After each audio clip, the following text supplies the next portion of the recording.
What if I told you that one of the smallest countries in Europe once controlled half of the known world?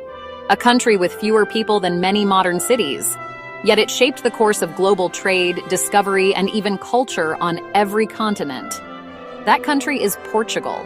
Most people think of Portugal as just beaches, Cristiano Ronaldo, and maybe some wine. But the real story goes much deeper. This is a nation with secrets hidden in plain sight. Explorers who rewrote history, revolutions that toppled dictatorships, traditions that confuse outsiders, and innovations that you probably use every single day without realizing they were born in Portugal. And here's the crazy part. Despite all of this, Portugal often gets overlooked when people talk about world powers. Stick around until the end, because the last fact about Portugal will completely change how you see this small but mighty country. And if you're watching from Portugal right now, show some love by dropping your flag in the comments. I want to see just how global this community is. Let's start simple. Where exactly is Portugal? If you grab a map of Europe and look at the far west, the very edge of the Iberian Peninsula, you'll see Portugal. It hugs the Atlantic Ocean to the west and south, with Spain as its only land neighbor. That's it. Portugal is literally the final frontier of mainland Europe before you hit the Atlantic. And that location matters. For centuries, the Portuguese were looking out at the endless ocean, wondering what was out there. That sense of curiosity shaped their entire history. Now, climate. Portugal isn't just sunny beaches like the postcards show. In the north, it's green and rainy, almost like Ireland. In the south, it's dry and Mediterranean, perfect for olive trees, vineyards, and hot summers. Move into the interior and the heat skyrockets, sometimes hitting the low 40s Celsius. That's desert-level intensity. So here's a quick question for you. Would you rather live in the cool, rainy north with lush landscapes, or the dry, sun-baked south with golden beaches? Drop your answer in the comments. I'm curious which side wins. Today, Portugal has just over 10 million people. To put that in perspective, that's smaller than New York City's metro area. But don't let the size fool you. Portugal's influence has never matched its population. Back in the early 1990s, the literacy rate was only about 85%. A lot of kids didn't even make it past primary school because they had to work early. But over time, Portugal made education a priority. Now literacy is nearly universal. And universities in Lisbon, Porto, and Coimbra are attracting international students. That transformation is huge. It shows how quickly a country can reinvent itself. And here's a thought for you. Do you believe education is the most powerful driver of change for a nation?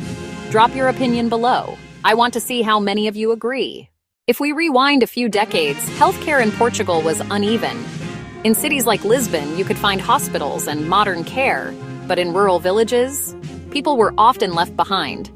Some regions had healthcare that felt decades out of date. But here's the inspiring part. Portugal didn't stay stuck. Infant mortality, once among the highest in Europe, plummeted to some of the lowest. Life expectancy climbed to over 80 years for women and just under that for men. It's not perfect. Urban-rural gaps still exist. But Portugal's progress is undeniable. Imagine being born in a village where healthcare was barely functional, then seeing your grandchildren grow up in a country with one of the most respected health systems in the EU. That's the Portugal story: resilience, progress, and determination. But this nation isn't just about health statistics. It's about culture that spills over borders and leaves a mark everywhere. Let's talk about what makes Portugal. Ethnically, it's mostly Mediterranean roots, with communities scattered across the mainland, the Azores, and Madeira Islands. But thanks to history, there are also African descendant communities, Roma, Gypsies, and even a small Jewish population. Religion? Over 90% of Portuguese identify as Roman Catholic. But here's the interesting part. Portugal is also known for religious tolerance. You'll find Protestant groups, Hindus from Goa, and even a modest Muslim presence. But culture here isn't just religion, it's food, music, traditions. Ever heard of fado? It's a haunting style of music, usually sung in dark cafes with just a guitar. The lyrics? Pure longing and melancholy. Some say you can't understand Portugal until you've heard fado. Here's a fun challenge. What's one tradition in your culture that outsiders would be shocked to learn about? Share it in the comments. We might feature the best ones in our next video. Now let's zoom out.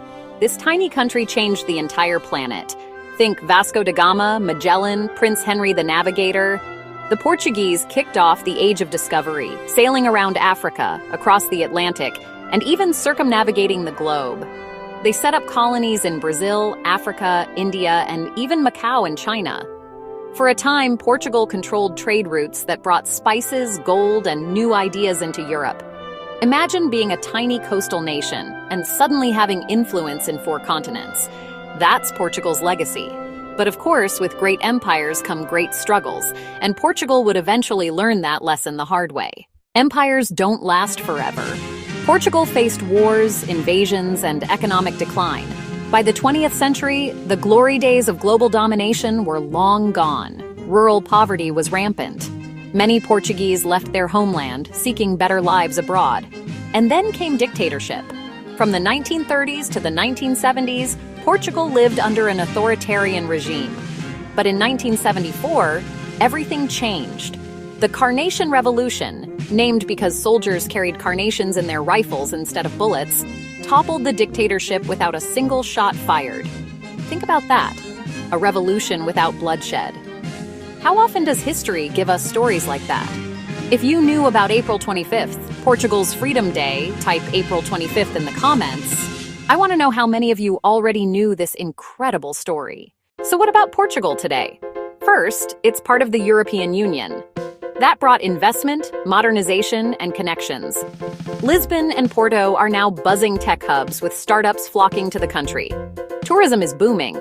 Millions visit each year for beaches, wine, and history. But here's what might surprise you. Portugal invented the prepaid SIM card. Yep, that thing that lets you top up your phone credit. Portuguese innovation. Same with the modern ATM that lets you choose languages. It was pioneered here. So while the country still respects its old traditions, it's also pushing into the future. Here's a thought experiment. Would you rather explore Portugal for its deep history, or live there for its modern opportunities? Tell me in the comments, because I want to see which side you're on. Let's dive into the weird and wonderful. Portugal is the world's largest producer of cork. Look around your house. If you see a wine bottle cork, chances are it came from Portugal. Speaking of wine, Portugal gave the world port, the sweet fortified wine.